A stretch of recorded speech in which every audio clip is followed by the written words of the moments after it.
बिस्मिल्लाहिर्रहमानिर्रहीम। अस्सलाम वालेकुम अजीज दोस्तों, मैं हूं मोहम्मद खुजाम आशिक और आप देख रहे हैं उर्दू राइट्स पीके यूट्यूब चैनल।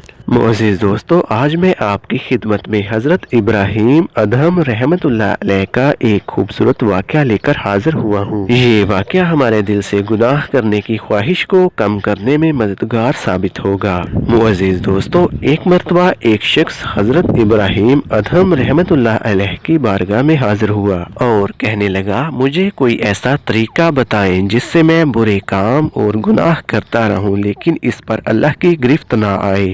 के जवाब में हजरत इब्राहीम अदहम रहमतुल्लाह अलैह ने फरमाया, तुम इन 5 बातों पर अमल कर लो, कभी भी तुम पर अल्लाह की गिरफ्त नहीं आएगी। पहली बात ये है कि जब भी तू कोई गुनाह करे तो अल्लाह का रिज़्क मत खा। ये सुनकर उस शख्स ने कहा, ये तो नामुमकिन है क्योंकि रज़्ज़ाक तो अल्लाह ताला की ज़ात है, मैं अल्लाह के रिज़्क से नहीं खाऊंगा तो फिर कहाँ से खाऊंगा। जिसके जवाब में हजरत इब्राहीम अदहम रहमतुल्लाह अलैह ने फरमाया, ए बंदे, मुझे ये बता फिर ये कैसे मुमकिन है कि तू जिसका रिज़्क खाए उसी की नाफरमानी करे। इब्राहीम अदहम रहमतुल्लाह अलैह ने फरमाया कि दूसरी बात ये है कि जब भी तू कोई गुनाह करे या गुनाह करना चाहे तो उसके मुल्क से बाहर निकल जा। ये सुनकर वो शख्स बोला, तमाम मुल्क ही अल्लाह ताला का है, फिर मैं कहाँ निकलूं। इसके जवाब में हजरत इब्राहीम अदहम रहमतुल्लाह अलैह ने फरमाया, ए शख्स, तू खुद सोच कि जिसके मुल्क में रहो उसी के खिलाफ बगावत करने लगो, ये बात कितनी बुरी है। हजरत इब्राहीम अदहम रहमतुल्लाह अलैह ने उसे तीसरी नसीहत की कि जब तू कोई गुनाह करने लगे तो ऐसी जगह कर जहाँ पर तुझे अल्लाह ना देख रहा हो। ये सुनकर उस शख्स ने कहा, ये बात तो नामुमकिन है क्योंकि अल्लाह ताला तो दिलों के राज जानता है। जिसके जवाब में हजरत इब्राहीम अदहम रहमतुल्लाह अलैह ने फरमाया कि ये कब मुमकिन है कि तू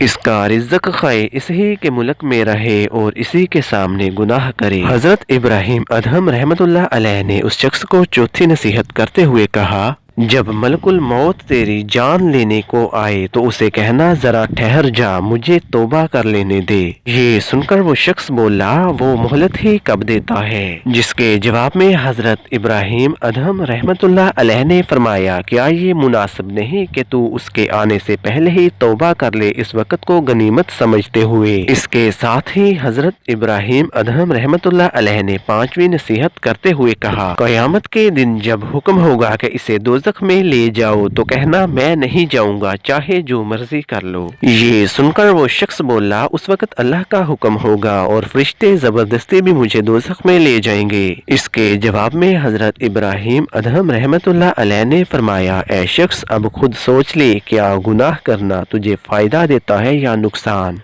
हजरत इब्राहीम अदहम रहमतुल्लाह अलैह की ये 5 नसीहतें सुनकर वो शख्स हजरत इब्राहीम रहमतुल्लाह अलैह के कदमों में गिर गया और सच्चे दिल से ताइब हो गया और उस शख्स ने गुनाहों से सच्ची तौबा कर ली। मुअज़्ज़िज़ दोस्तों, इस वाक़े में हमारे लिए भी बहुत सारे सबक मौजूद हैं। मुअज़्ज़िज़ीन, जब हम उसी के मुल्क में रहते हैं, उसी अल्लाह का रिज़्क खाते हैं, उसी का पीते हैं तो उसका शुक्र अदा क्यों नहीं करते। दुआ है कि अल्लाह ताला हमें गुनाहों से बचकर नेकी करने की तौफीक अता फरमाए और तमाम फराइज़ को अच्छे तरीके से अदा करने की तौफीक अता फरमाए, आमीन। मुअज़्ज़िज़ दोस्तों, कमेंट करके हमें जरूर बताइएगा कि आपको हमारी ये वीडियो कैसी लगी। मुअज़्ज़िज़ दोस्तों, वीडियो पसंद आने की सूरत में इस वीडियो को लाइक कीजिए, सवाब की नीयत से अपने दोस्तों के साथ इस वीडियो को शेयर कीजिए और ऐसी मजीद वीडियोस देखने के लिए हमारा यूट्यूब चैनल उर्दू राइट्स पीके को सब्सक्राइब कर लीजिए। तो मिलते हैं मुअज़्ज़िज़ीन एक और ऐसी ही प्यारी सी वीडियो के साथ, तब तक के लिए मुझे इजाजत दीजिए। अल्लाह हम सबका हामी व नासिर। अल्लाह हाफिज।